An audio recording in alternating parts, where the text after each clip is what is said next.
Right, ఇక రెండవ రోజు మహానాడు ప్రారంభమైంది. తొలుత సీఎం చంద్రబాబు తెలుగుదేశం పార్టీ వ్యవస్థాపకులు ఎన్టీఆర్ జయంతి సందర్భంగా మహానాడు ప్రాంగణంలో ఎన్టీఆర్ విగ్రహానికి నివాళులర్పించారు. అలాగే మహానాడు వేదికగా టీడీపీ శ్రేణులు ఘన నివాళులర్పిస్తున్నారు. ఇక ఎన్టీఆర్ జయంతిని పురస్కరించుకొని సీఎం చంద్రబాబు ప్రసంగించనున్నారు. ఇక ఇవాళ మహానాడులో పలు కీలక అంశాలపై తీర్మానాలను ప్రవేశపెట్టనున్నారు. తెలుగు జాతి విశ్వవిఖ్యాతి, నా దేశం నా బాధ్యత, రాష్ట్రానికి కేంద్ర సాయం, అలాగే విధ్వంసం నుండి వికాసం వైపు, శాంతి భద్రతలు, అన్నదాతకు అండగా, వెల్త్ క్రియేషన్ వంటి అంశాలపై తీర్మానాలను ప్రవేశపెట్టనున్నారు. చివరిగా రాజకీయ తీర్మానాన్ని కూడా చేయనున్నారు. మనతో పాటు మాట్లాడటానికి పయ్యావుల కేశవ్ గారు ఉన్నారు. సార్, ఎలా ఉండబోతుంది ఈ రోజు సెకండ్ డే? ఇవాళ అజెండాలో ఉన్నటువంటి అంశాలన్నింటినీ కూడా చర్చించడం జరుగుతుంది.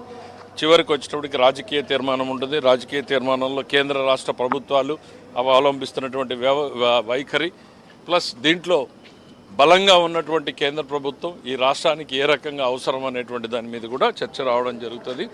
దానికి అనుగుణంగా మనం ఏ రకంగా మరింత బలోపేతం చేయాలి మోడీ గారి నాయకత్వాన్ని అనే దాని మీద కూడా డిస్కషన్ ఉంటుంది. అంటే సార్, నిన్నైతే మాత్రం జగన్మోహన్ రెడ్డి కీలకమైనటువంటి వ్యాఖ్యలు చేశారు. చంద్రబాబు గారి మీద కానీ పార్టీ మీద చేశారు. దాన్ని ఎలా చూడాలి? ఆయనకు మరి ఏ రోజు లేనట్టు ఈ రోజు గుర్తుకొచ్చిందంటే తెలుగుదేశం పార్టీ ఇంట్లో పండుగ జరుగుతుంటే ఎంతో ఓర్వలేనితనమో అర్థమైపోతుంది. సో దాన్ని పెద్దగా సీరియస్ తీసుకునే పరిస్థితులు ఏమో, ఆయనకే క్రెడిబిలిటీ లేదు. అంటే ప్రధానంగా కూడా ఆయన చెప్తుంది ఒకటి, ఆర్థిక శాఖ మంత్రి అయినటువంటి పయ్యావుల కేశవ్ అంటున్న పరిస్థితి అయితే కనపడుతుంది. ప్రధానంగా ఏదైతే ఈరోజు జరిగేటువంటి మహానాడు కార్యక్రమం ఉందో ఈ కార్యక్రమం మాత్రం ఖచ్చితంగా కూడా మహిళలకి మరింత సాధికారతో పాటుగా కూడా ప్రజలకి అదేవిధంగా కూడా పార్టీ కార్యకర్తలకు కూడా మరింతగా కూడా ఉపయోగపడే విధంగా తీర్మానాలు ఉంటాయని తెలియజేస్తున్నారు. కెమెరా పర్సన్ లక్ష్మణ్తో Ravikrishna, prime nine news, TDP కేంద్ర కార్యాలయం నుంచి. రెండో రోజు మహానాడు వేడుకలు అత్యంత ఘనంగా అయితే నిర్వహిస్తున్నారు. అయితే ప్రధానంగా ఈ రెండో రోజు పలు కీలక తీర్మానాలు అయితే ప్రవేశపెట్టబోతున్నారు. అయితే ప్రస్తుతం ఎమ్మెల్యే బండారు సత్యనారాయణ గారు మనతో ఉన్నారు. ఆయన కూడా ఈరోజు ఒక తీర్మానాన్ని అయితే కీలకమైన తీర్మానాన్ని ప్రవేశపెట్టబోతున్నారు. ఆయనతో మాట్లాడే ప్రయత్నం చేద్దాం. సార్ నమస్తే, చెప్పండి. అంటే ఈ రెండో రోజు మహానాడు అన్న నందమూరి తారక రామారావు గారి జన్మదిన వేడుకల సందర్భంగా ఈ మహానాడు అత్యంత ఘనంగా నిర్వహిస్తారు. అయితే ఈ తీర్మానాలు ఏదైతే ఈ మహానాడులో ప్రవేశపెట్టబోయే తీర్మానాలు అత్యంత కీలకంగా ఉండబోతాయి పార్టీ సంస్థాగతంగా. ఈసారి మీరు కూడా అందులో ఒక తీర్మానాన్ని ప్రవేశపెట్టబోతున్నారు. ఎలా ఉండబోతుంది? నా అదృష్టం అండి. 44 ఏళ్ళ ఈ పార్టీలో అన్నగారు చైతన్యంగా తిరిగి తెలుగుదేశం పార్టీలో విభిన్న పదవులు అలంకరించి అనుభవించి పార్టీ కోసం సేవ చేసిన వ్యక్తులు నేను ఒకరిని. నా అదృష్టం ఏంటంటే 44 ఏళ్ల పార్టీ అనుభవంతో 34 మహానాడుల్లో 25 మహానాడులో ఉపన్యాసాలు ఇచ్చిన వ్యక్తిగా ఈవేళ ఎన్టీ రామారావు గారికి నివాళులు అర్పించే అదృష్టం అంటే భగవంతుడు నాకు ఇచ్చిన వరంగానే భావిస్తున్నాను.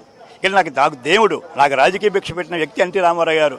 అలాంటి ఎన్టీ రామారావు గారు పేదలకు పనిదిగా ప్రేమలో పొందిన వ్యక్తికి ఈవేళ నివాళులు అర్పించడం అదృష్టం. కానీ ఈ పార్టీ మరి ఈవేళ కూడా పసుపు దండం ప్రపంచవ్యాప్తంగా ఎన్టీ రామారావు గారి తాలూకా ఈ నివాళులు కానీ జయంతి కానీ చూస్తారంటే దాని కారకులు చంద్రబాబు నాయుడు గారు.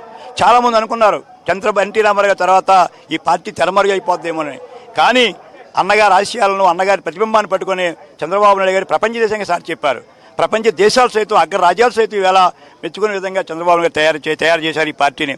అలాంటి పార్టీలో మళ్ళీ లోకేష్ గారు యువతరం కోసం మరొక అవతారంలో యువతరం కోసం ఈవేళ నాంది భుజం మీద వేసుకొని మరి 3126 కిలోమీటర్లు 806 రోజులు తిరిగి మళ్ళీ పార్టీకి జీవం ఇచ్చినటువంటి లోకేష్ గారి నాయకత్వంలో ఈ మహానాడు 44 సంవత్సరాల పూర్తి చేసుకొని 34 మహానాడులో మహోద్భుతంగా జరుగుతున్నందుకు నాకు ఎంతో అదృష్టంగా భావిస్తూ ఇలా నివాళులు అర్పించడం నా జన్మలో పెట్టిన తల్లిదండ్రులు చేసిన పుణ్యంగా నేను భావిస్తున్నాను.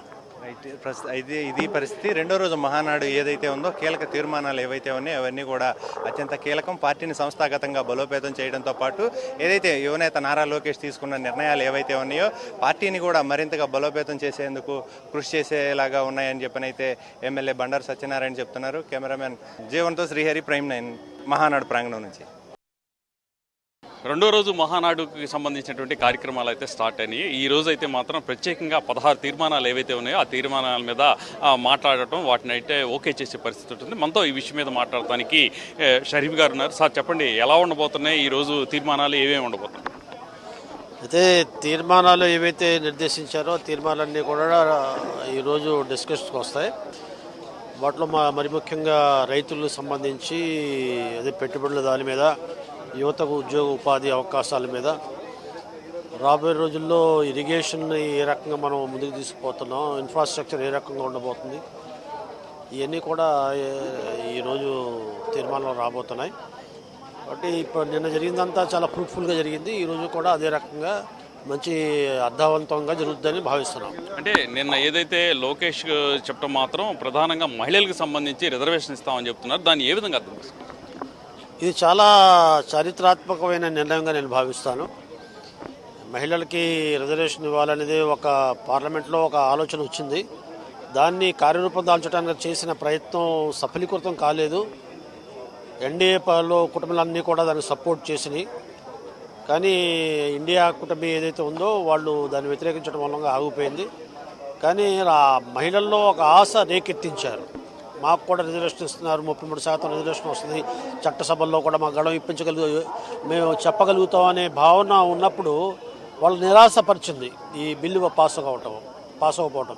బిల్లు పాస్ అవుద్దా పాస్ కాపోద్దా అనే తర్వాత సంగతి పార్లమెంట్లో మేము బలపరిచాం. 33% రిజర్వేషన్ ఉండాలని ముందు నుంచి డిమాండ్ చేస్తున్నాం. దానికి కట్టుబడి ఉన్నాం. కాబట్టి పార్లమెంట్లో అయినా అవ్వపోయినా 2029లో మహిళలకు 33% ఇవ్వాలని ఏదైతే ఒక కమిట్మెంట్ పార్టీకి ఉందో ఆ కమిట్మెంట్ని నారా లోకేష్ బాబు గారు కార్యరూపం దాల్స్తామని చెప్పడం చాలా అభినందించదగ్గం. మహిళల్లో ఇది మంచి ఉత్తేజాన్ని కలిగిస్తుందని భావిస్తున్నాను. అంటే నిన్న జగన్మోహన్ రెడ్డి అయితే మాత్రం కీలకంగా కూడా వ్యాఖ్యలు చేశారు. ఏదైతే ఇప్పుడున్న ప్రభుత్వం మాత్రం ప్రజలకి సరైనటువంటి నిర్ణయాలు తీసుకోవట్లేదు, అదే మేనిఫెస్టో కూడా చక్కగా నెరవేర్చలేదని చెప్పాడు. దాన్ని ఏ విధంగా చూడండి? అదంతా అబద్ధం అండి. అలా అబద్ధాల మీద బతకాలనుకుంటున్నారు. అసత్యాల్లో ప్రచారం చేసి ప్రజలనేమో తప్పుదావలు పట్టించాలనుకుంటున్నారు. ఏది నిర్వహించలేదు చెప్పండి. ఆయన 1000 రూపాయలు పెంచడానికి 5 సంవత్సరాలు పట్టింది. 1000 రూపాయలు అప్పటికప్పుడే పెంచాం, 4000 చేసాం. అన్నీ కూడా సూపర్ 6లో 90% పూర్తి చేసాం. 10% పూర్తి కావాలి. 90% పూర్తయిందని కనబట్టలేదా? రోడ్లు బాగా వేసాం, కనబట్టలేదా? మెగా డిఎస్సీ చేసాం, ఆయన ఎప్పుడైనా చేశాడా? పోలీసులు రిక్రూట్మెంట్ చేసాం, ఆయన ఎప్పుడైనా చేశాడా? ఇవన్నీ కూడా జరగని విషయాలన్నీ జరుగుతున్నాయి. పెట్టుబడులు ఈనాడు లక్షలాది కోట్ల రూపాయలు ఈరోజు పెట్టుబడులు వస్తున్నాయి. ఈరోజు ఉపాధి అవకాశాలు యువతకు మెండుగా వస్తున్నాయి. అన్నిట్లో కూడా చూస్తే ప్రజలు ఈరోజు సాటిస్ఫాక్షన్గా ఉన్నారు. వాళ్ళు కేవలం పబ్బం గడుపుకోవడానికి, ప్రజల్ని తప్పుదారి పట్టించడానికి, వాళ్ళ ఉనికిని చాటుకోవడానికి చెప్తున్న అవాస్తవ మాటలు తప్ప దాని వాస్తవం లేదు.